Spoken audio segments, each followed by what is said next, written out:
नमस्कार, मैं हूं आपके साथ शिखा ठाकुर। आप देख रहे हैं भारत 24 का खास शो अखंड भारत, जिसका रंग और रूप वही, लेकिन खबरों के नए अवतार के साथ हम हाजिर हैं आपके पास।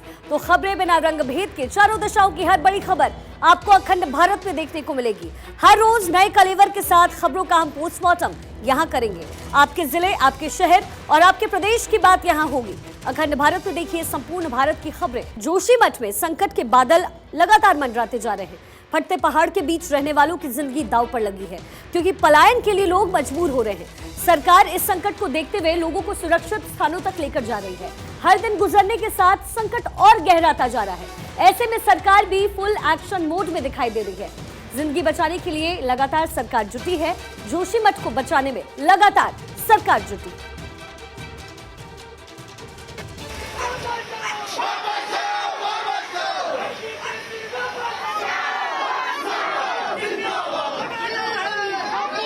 जोशीमठ की पुकार, एक्शन में सरकार, हर एक जिंदगी बचाने में जुटी सरकार।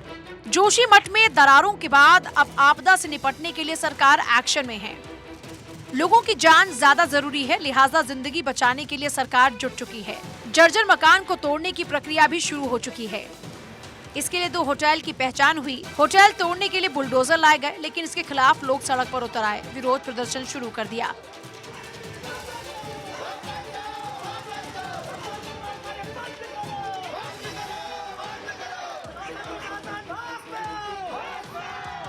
पिछले दिनों तकनीकी समिति ने जांच के बाद अपनी रिपोर्ट दी थी।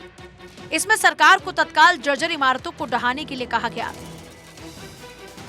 दरअसल जर्जर इमारतों की वजह से जानमाल के खतरे की आशंका जताई जा रही थी। ऐसे में सरकार ने प्रभावित मकानों को तोड़ना ही बेहतर समझा। प्रशासन ने 678 घरों की पहचान की। 2 जर्जर होटल्स को भी चिन्हित किया। मलारी इन, माउंट व्यू होटल पर हथौड़ा चलेगा।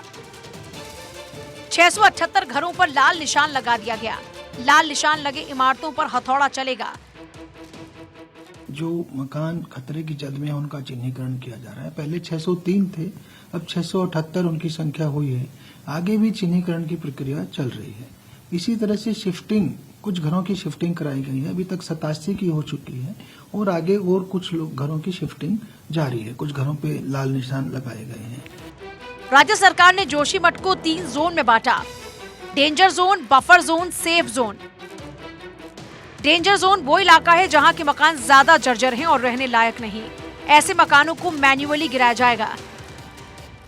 जबकि बफर जोन में वो मकान होंगे जिनमें हल्की दरारें हैं, लेकिन दरारों के बढ़ने का खतरा है। वहीं सेफ जोन में वैसे मकान हैं जिनमें हल्की दरारें हैं और जिसके टूटने की आशंका बेहद कम है। जोशीमठ में केंद्रीय रक्षा राज्य मंत्री अजय भट्ट भी पहुंचे। प्रभावित इलाकों का दौरा किया, लोगों से मुलाकात की और कहा कि जोशीमठ को लेकर प्रधानमंत्री खुद नजर बनाए हुए हैं। लोगों ने गाड़ी कमाई से अपने मकान बनाए थे और उसके बाद आज छोड़ना पड़ रहा है। मजबूरी है, क्योंकि सरकार की जिम्मेदारी है कि बच्चे बच्चे को बचाना, हर परिवार को बचाना, जान माल की सुरक्षा हमारी प्राथमिकता है।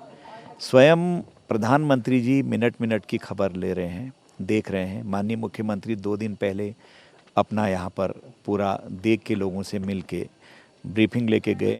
और चलिए, इस खबर से पहले हम बात कर रहे थे जोशीमठ की। देखिए, जोशीमठ की टाइमलाइन के बारे में अब आपको बताते हैं, आपको दिखाते हैं आखिर कब कब क्या कुछ हुआ है जोशीमठ में। 1974 की अगर बात करें तो MC मिश्रा कमेटी ने एक रिपोर्ट दी। दिसंबर 2022 में भू धसाव की घटनाएं सामने आई।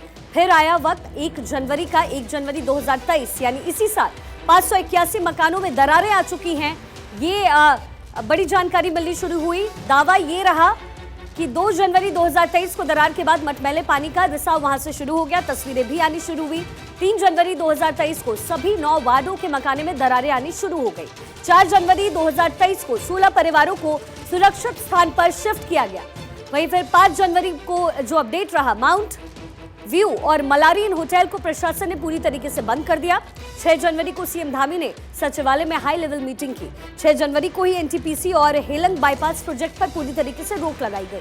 7 जनवरी 2023 को 610 घरों में दरारें आने की शिकायत मिलने लगी। 68 परिवारों का रेस्क्यू वहां से किया गया। 8 जनवरी 2023 को पीएमओ में जोशीमठ को लेकर के एक हाई लेवल मीटिंग की गई। 9 जनवरी को जर्जर मकान पर लाल क्रॉस लगना शुरू हो गया। लगातार जोशीमठ की ऐसी घटनाएं सामने आ रही हैं, लगातार घरों में दरारें आ रही हैं, लोग इससे पूरी तरीके से दहशत में है, लेकिन सरकार फुल एक्शन मोड में है।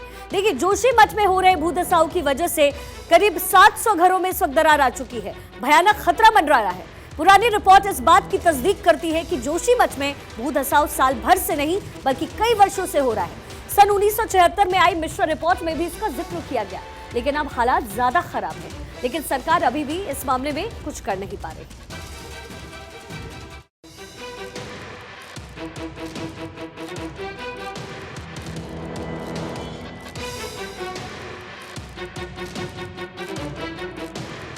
जोशीमठ, जिसे ज्योतिर्मठ के नाम से भी जाना जाता है, उत्तराखंड के चमोली जिले का एक खूबसूरत शहर।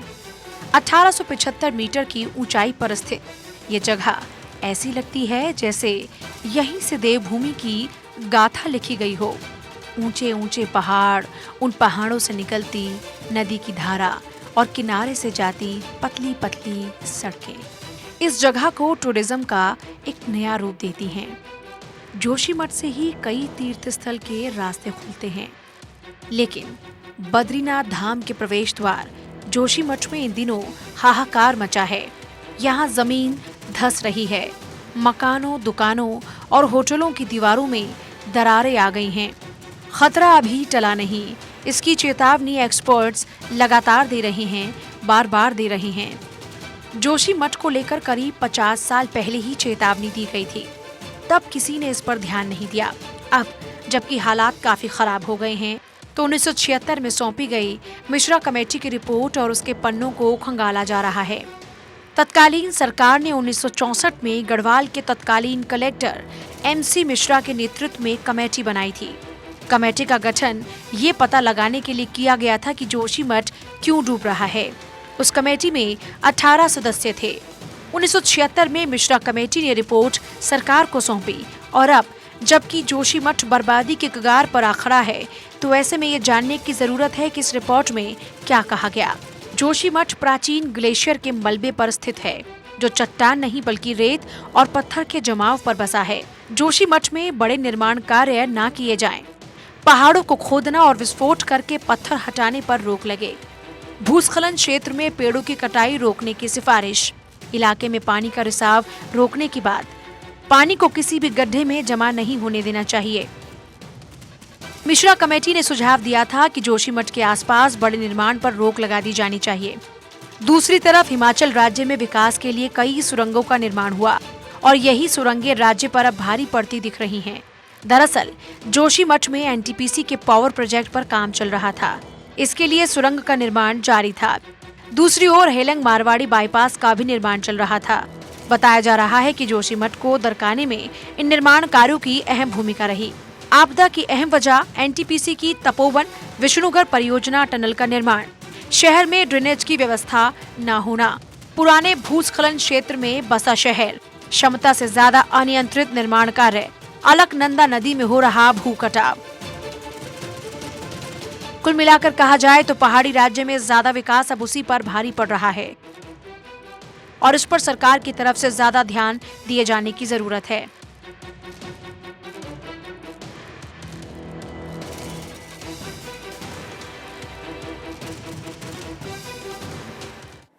और इसी बीच उत्तराखंड के जोशीमठ से ही बड़ी जानकारी मिल रही है। होटल तोड़ने पहुंची है NDRF की टीम। विरोध में होटल मालिक इस वक्त धरने पर बैठे हैं।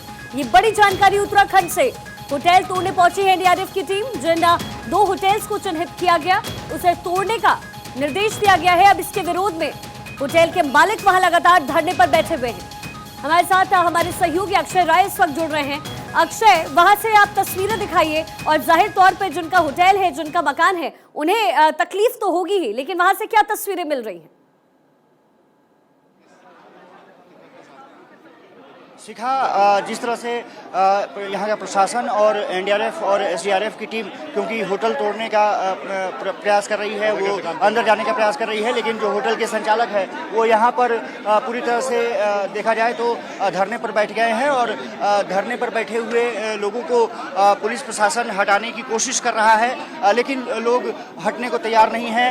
होटल संचालक के साथ साथ कुछ महिलाएं भी वहाँ पर बैठी हुई हैं और साफ तौर पर है कि प्रशासन उनको मनाने की कोशिश कर रहा है ताकि ध्वस्तीकरण की प्रक्रिया आगे बढ़ाई जा सके, लेकिन होटल के जो संचालक हैं उनका साफ तौर पर कहना है कि मुआवजा पहले मिलना चाहिए और उसके बाद ध्वस्तीकरण की प्रक्रिया शुरू होनी चाहिए, लेकिन जो प्रशासन है वो लगातार वहाँ से महिलाओं को और उनको हटाने की कोशिश कर रहा है। आप तस्वीरों में देख सकते हैं कि वहाँ पर महिलाएं जाने को उठने को तैयार नहीं है और पुलिस प्रशासन उनको लगातार एक्सक्लूसिव तस्वीरें हम दिखा रहे हैं, प्रशासन लगातार उनको हटाने की कोशिश कर रहा है, लेकिन कोई उठने को तैयार नहीं है। उनके परिवार वाले हैं, होटल जिनका है उनका परिवार है ये जो वहाँ धरने पर इस वक्त बैठा है।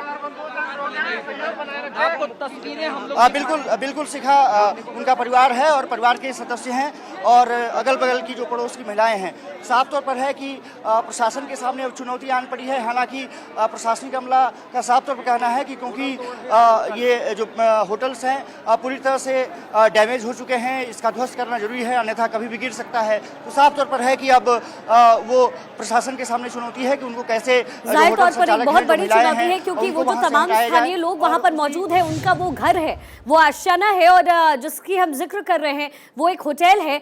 इनके लिए सरकार आखिर क्या करे, क्योंकि वो बार बार यही कह रहे हैं ना कि मुआवजा पहले दे दीजिए फिर होटल तोड़ा जाए। ऐसे में सरकार की तरफ से क्या कहा गया है?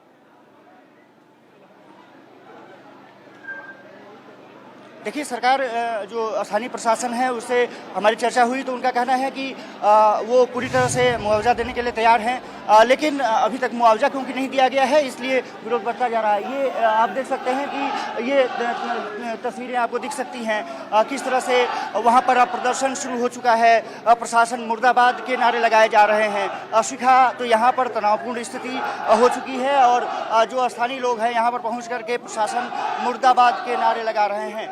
देखिए शिखा, ये तस्वीरें देख सकती हैं कि तो साफ तौर पर है कि तस्वीरें ये बताने के लिए है कि काफी तनावपूर्ण स्थिति यहाँ पर हो चुकी है। लेकिन अक्षय, इन तमाम चीजों में सच ये भी तो है ना कि वहाँ लगातार दरारें आ रही हैं और किसी भी वक्त ये तमाम घर, मकान, होटल ढह सकते हैं, ये भी तो एक सच्चाई है। तो इन लोगों को यहाँ से निकलना तो पड़ेगा ही।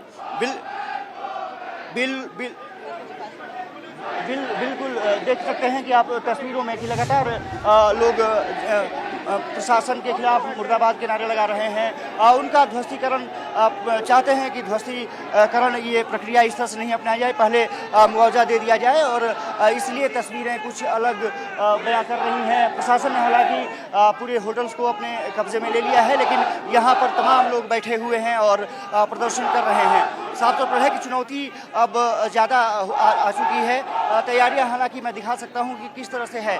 प्रशासन ने ये तैयारी की है ध्वस्तीकरण प्रक्रिया को, क्योंकि अंदर ले जाएंगे और इससे वैज्ञानिक तरीके से इस चीज़ को तोड़ने की कोशिश की जाएगी। ठीक है अक्षय, आप लगातार हमारे साथ बने रहिएगा। फिलहाल आपका बहुत बहुत शुक्रिया, आप लगातार अपनी नजर बनाकर रखें। और चलिए अब खबरों के सिलसिले में आगे बढ़ते हैं। देखिए, सेना के खिलाफ आपत्तिजनक ट्वीट करना जेएनयू की पूर्व छात्रा संघ उपाध्यक्ष शहला रशीद को भारी पड़ गया है। दिल्ली के उपराज्यपाल वीके सक्सेना ने शहला रशीद के खिलाफ केस चलाने की अनुमति अब दे दी है। शहला रशीद ने साल 2019 में भारतीय सेना के खिलाफ आपत्तिजनक ट्वीट किए और इसी ट्वीट को लेकर केस चलाने की मंजूरी दी गई।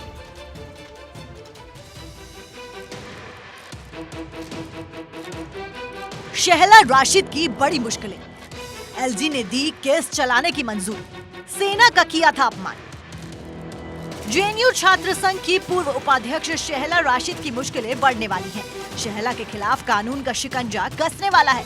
दिल्ली के उपराज्यपाल वीके सक्सेना ने शहला राशिद के खिलाफ केस चलाने की अनुमति दे दी है। मामला 2019 में भारतीय फौज के खिलाफ ट्वीट पर समाज में नफरत फैलाने का है। साल 2019 में शहला ने सेना का अपमान करते हुए ट्वीट किया था, जिस पर सेना ने साफ साफ कहा था कि शहला के आरोप निराधार है। कश्मीर की रहने वाली शहला राशिद ने 18 अगस्त 2019 को भारतीय सेना को लेकर 2 ट्वीट किए थे। पहला ट्वीट उन्होंने 18 अगस्त को दोपहर 12 बजे किया था।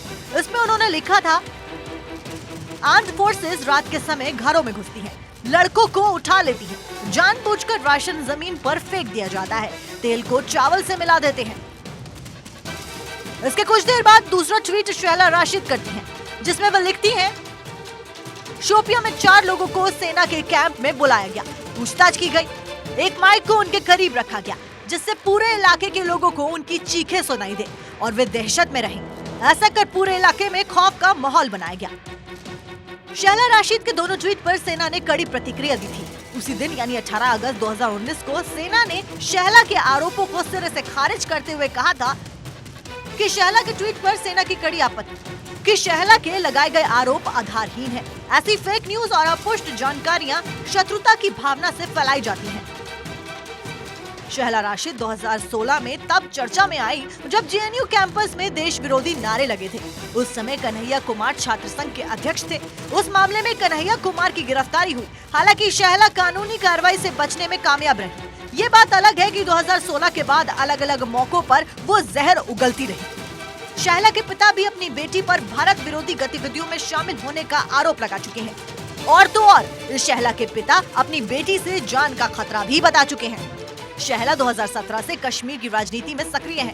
पहले नेशनल कॉन्फ्रेंस, फिर शाह फैसल की पार्टी से चुनावी किस्मत आजमाई, लेकिन सफलता नहीं मिली।